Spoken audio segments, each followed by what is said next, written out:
Bonjour, bonsoir les amis, j'espère que vous allez bien, que vous êtes en forme, que vous avez la pêche. Bon, aujourd'hui, on va parler de l'euro. L'euro plus bas historique depuis 20 ans, les amis. 20 ans.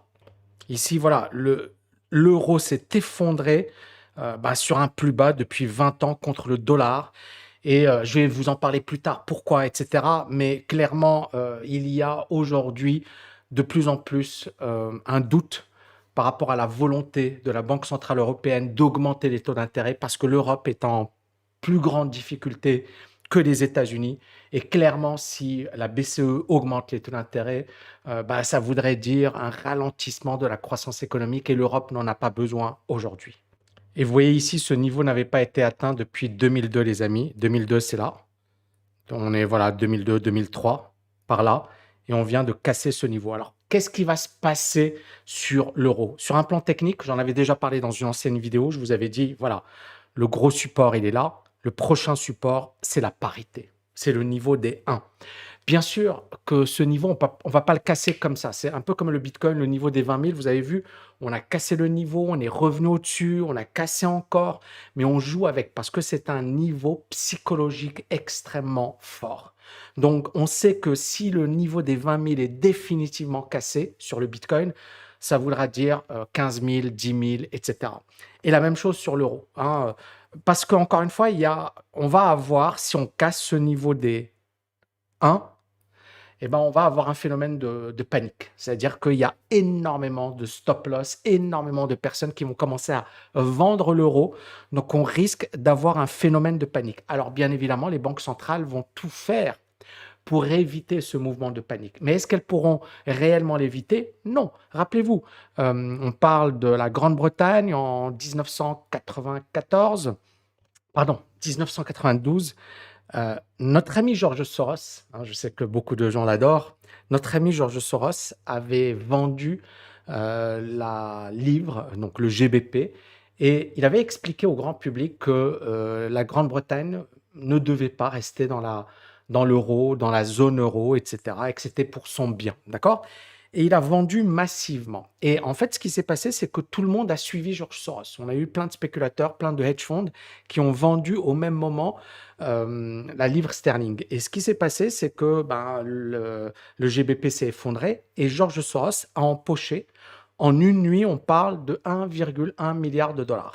Et vous voyez, c'est ça, c'est la GBP, donc le GBP, pardon, on est en juin 92, ça s'effondre et on passe de 2,02 à 1,42. Donc le GBP contre dollar s'effondre littéralement parce que Soros vend le GBP, il en parle publiquement, il fait toute une campagne de presse, de communication, il devient célèbre d'ailleurs grâce à ce trade, il rentre dans l'histoire des traders, bonne ou mauvaise, mais il rentre dans l'histoire. Et surtout, tout le monde le déteste à l'époque. Tous les hommes politiques disent que c'est voilà, le mal incarné et compagnie. Mais en fait, ce qui est intéressant ici, c'est de savoir que tous les hedge funds l'ont suivi.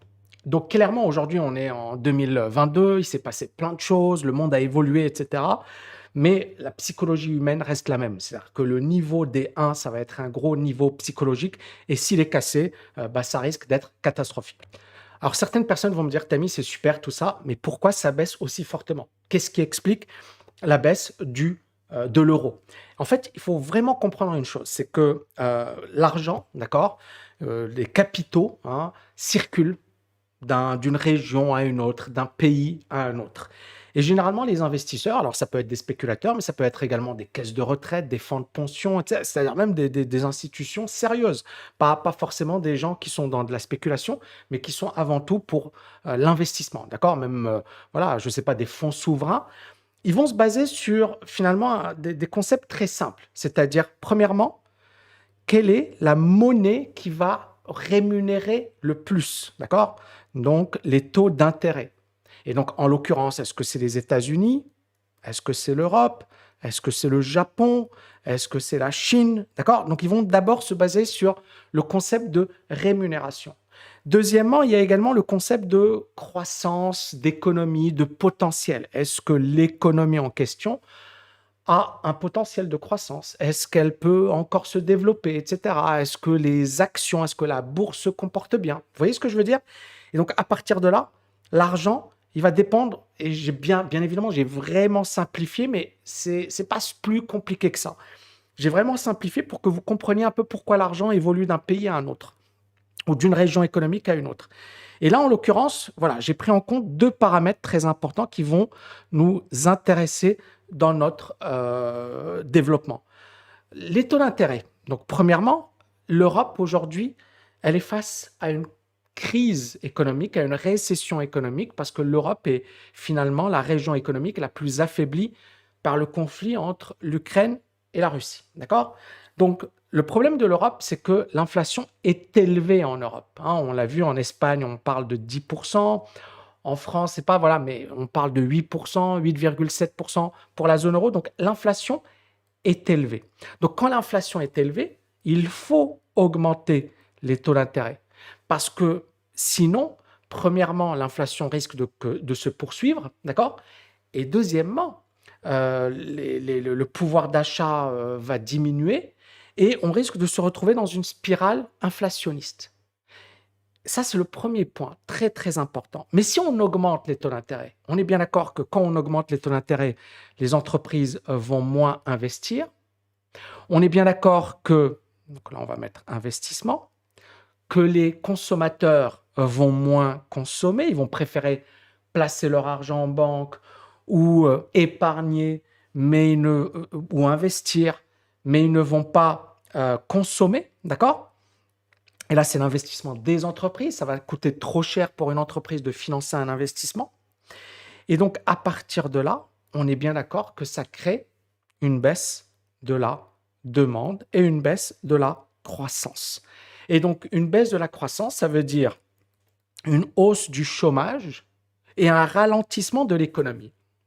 Et donc, si on se retrouve avec cette problématique, d'accord, baisse de la croissance, hausse du chômage, on est bien d'accord que l'économie risque, ça risque de le faire très mal, mais on risque d'avoir des mouvements sociaux, on risque d'avoir un gros mécontentement et la situation risque d'être très, très grave.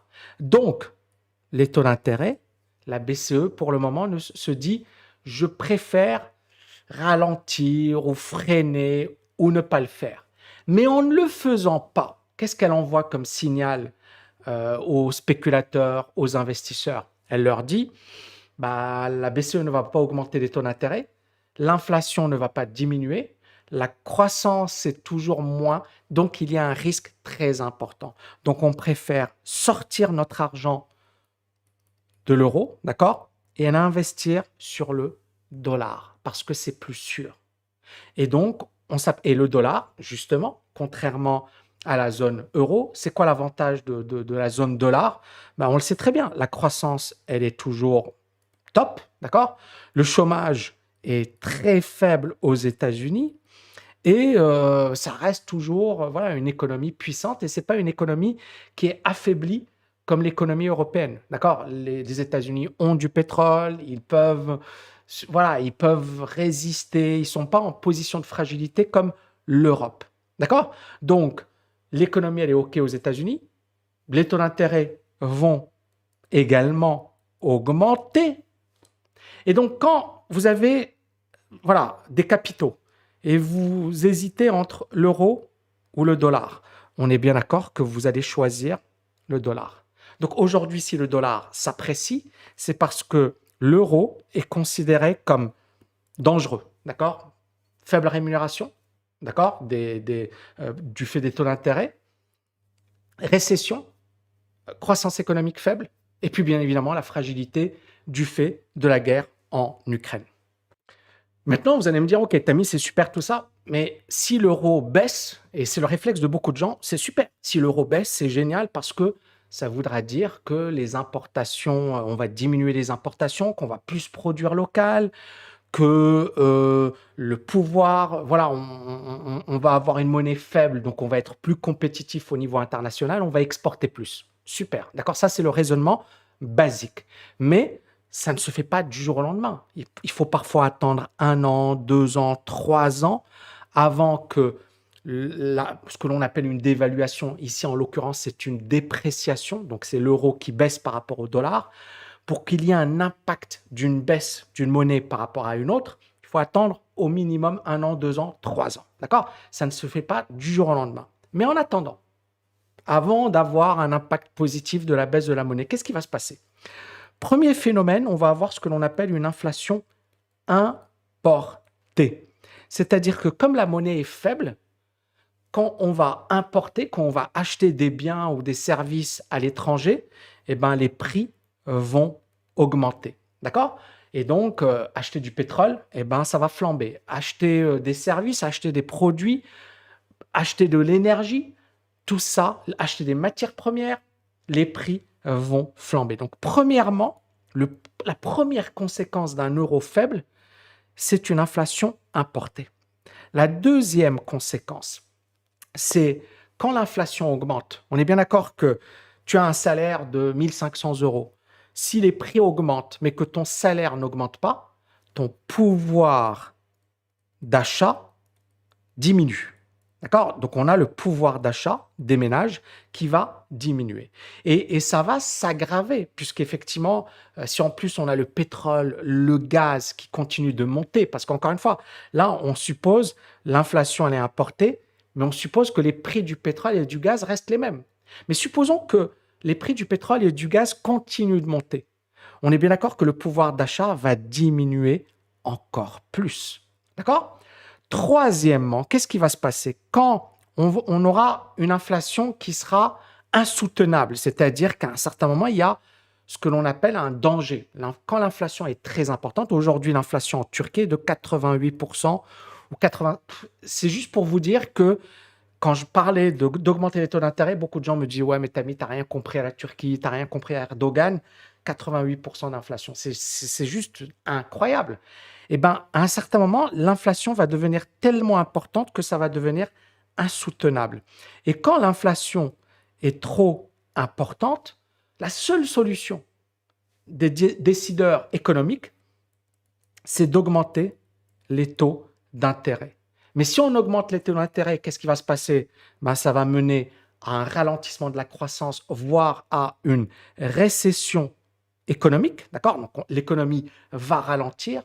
Et si l'économie ralentit, ben, on va avoir une hausse du chômage.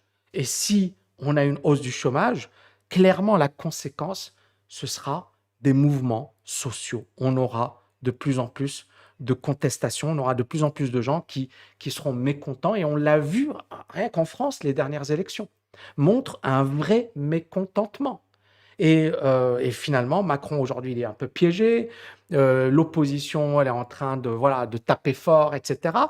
Et clairement, ça va pas dans le bon sens. C'est-à-dire, finalement, la situation des Français et même, voilà, en général, ne va pas s'améliorer parce que c'est pas la solution. Et la solution, c'est vraiment de trouver, voilà, de limiter la casse le plus vite possible. Mais on est bien d'accord que l'Europe est piégée aujourd'hui. Elle n'a pas le choix. Parce que tant que le conflit dure, tant que l'énergie est élevée, tant que la croissance est au ralenti, augmenter les taux d'intérêt, ça veut dire aujourd'hui comme conséquence récession, on freine l'économie et donc on aura des mouvements sociaux. Mais si on ne le fait pas de suite, ben, l'inflation va flamber et à un certain moment, l'Europe va devoir augmenter les taux d'intérêt pour freiner les choses. Mais l'Europe et les instances, la Lagarde notamment, ben, elle est piégée. Si elle ne fait rien aujourd'hui, elle peut gagner un peu de temps. Mais combien de temps?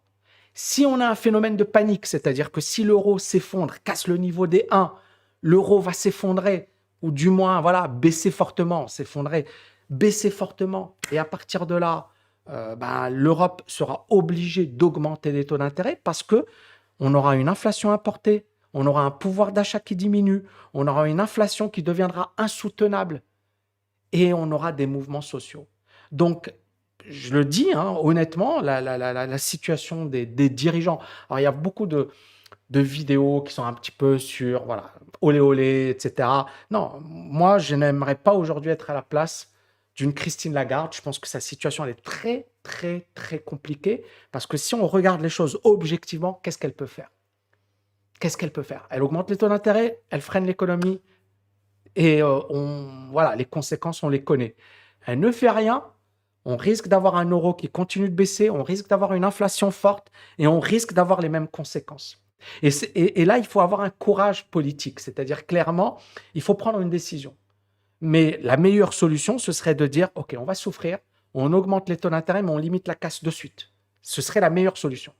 Ce serait de ne pas faire la politique de l'autruche. Mais si on augmente les taux d'intérêt, on sait déjà que récession, chômage et ralentissement économique, d'accord? Et contestation, mouvements sociaux, etc. Donc, la BCE essaie de gagner du temps, mais jusqu'à quand? Dites-moi ce que vous en pensez, les amis. N'oubliez pas de liker et de partager cette vidéo. Je vous dis à bientôt. Ciao, ciao, ciao!